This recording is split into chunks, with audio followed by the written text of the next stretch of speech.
उमर रज़ी अल्लाह अन्हु से रवायत करते हैं कि मैं और मेरा एक अंसारी पड़ोसी दोनों अतराफ मदीना के एक गांव बनी उमिया बन ज़ैद में रहते थे, जो मदीना के पूरब की तरफ बुलंद गांव में से है। हम दोनों बारी बारी नबी करीम सल्लल्लाहु अलैहि वसल्लम की खिदमत शरीफ में हाजिर हुआ करते थे। एक दिन वो आता, एक दिन में आता। जिस दिन में आता इस दिन की वही की और रसूलुल्लाह सल्लल्लाहु अलैहि वसल्लम की फरमूदा दीगर बातों की इसको खबर दे देता था, और जब वो आता था तो वो भी इसी तरह करता। तो एक दिन वो मेरा अंसारी साथी अपनी बारी के रोज हाजिर खिदमत हुआ। जब वापस आया तो इसने मेरा दरवाज़ा बहुत जोर से खटखटाया और मेरे बारे में पूछा कि क्या उमर यहाँ है। मैं घबरा कर उसके पास आया।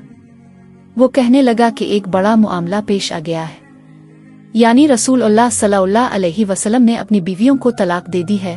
फिर मैं अपनी बेटी हिफ्सा के पास गया, वो रो रही थी।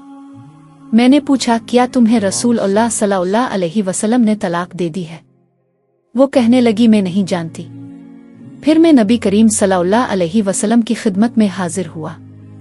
मैंने खड़े खड़े कहा कि क्या आप सल्लल्लाहु अलैहि वसल्लम ने अपनी बीवियों को तलाक दे दी है?